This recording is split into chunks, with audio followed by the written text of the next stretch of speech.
Hey guys, happy midsummer 2024. My name's Evan, and I'm trying to film an introductory video to a new series that I'm trying to make, and that's called Boa Breeding Tips. And I'm just going to start making little tips and start releasing these videos called one through whatever. So this is Boa Breeding tip number 1, and I guess the thing I should tell you about this series is basically I'm doing this to put out a bunch of little tidbits of information in anticipation of the fact that what I'm going to try to do this winter is document really well some of my breeding trials with some Argentine boas. I'm going to be trying to pair this male Argentine boa with a female, and I have another female that I'm going to try to take out and hopefully create some babies with. It'll be the first time I've ever produced Argentines, but I have 2 chances at it this year.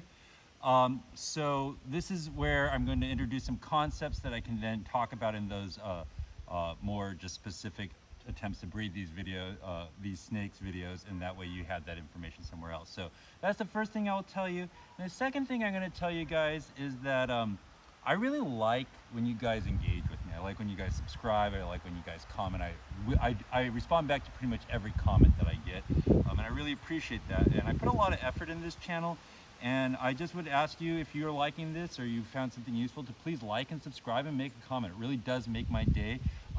It also helps my YouTube algorithms a little bit, just frankly, like that. I think that they've fallen off a little bit. I think I just fell off the algorithm list because there's still a lot of people enjoying this, but just the amount of viewership is not quite there. So please like and subscribe if you can.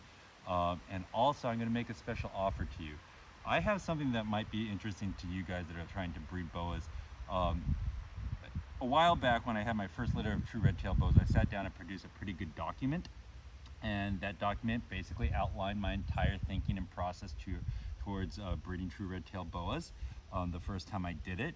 And that is basically still the framework under which I breed my true red-tailed boas. And so that document is still valid. I feel a little more comfortable really promoting it now because I've triangulated my success several times, at this point. And so that document would be easy for me to share. I'm happy to share it. And what I'd like to do is I'd like to wait until I get 750 subscribers. So 50 more subscribers and a handful of comments asking for that document. So I'm going to start mentioning that document in these videos. And once I get to 750 subscribers and some people commenting that they want to see that document, I'll release that document. But now let's get on to the meat of boa breeding tips in the first video. And what I'm going to talk about now are what I call keeper controllable factors. And this has to do with cycling your animals. And the reality is you have a pretty limited number of things where you can you can control with your animals in hopes of causing them to breed. So back, when I was in high school and I was reading about these in the 90s and breeding, they said, oh, you have to cold cycle them and that's what gives them to breed. You drop their temperatures down 10, 15 degrees on average for 2 to 3 months, and you pair them and they breed. And I think the understanding's kind of expanded beyond that a little bit, but I'll just tell you, I don't love the term cycling because I think it suggests a very small period of time within the year in which you're doing an activity and usually, cooling your animals. And I tend to prefer the word seasonality or applying seasonality to your animals because that suggests that it's a year-round thing. At any point in the year, you're doing something to forward your goal of breeding. And you can even start doing that when your boas are younger. So like I start applying seasonality to my animals heavily once they're like 2 or 3 years old. And by that I mean that of the keeper controllable factors that I can control, they generally all peak in the summer and they all valley in the winter. And by creating these big pushes of the keeper controllable factors, we can try to move them towards breeding. And so there are 4 environmental keeper controllable factors I think that we really can play with when we're trying to breed boas.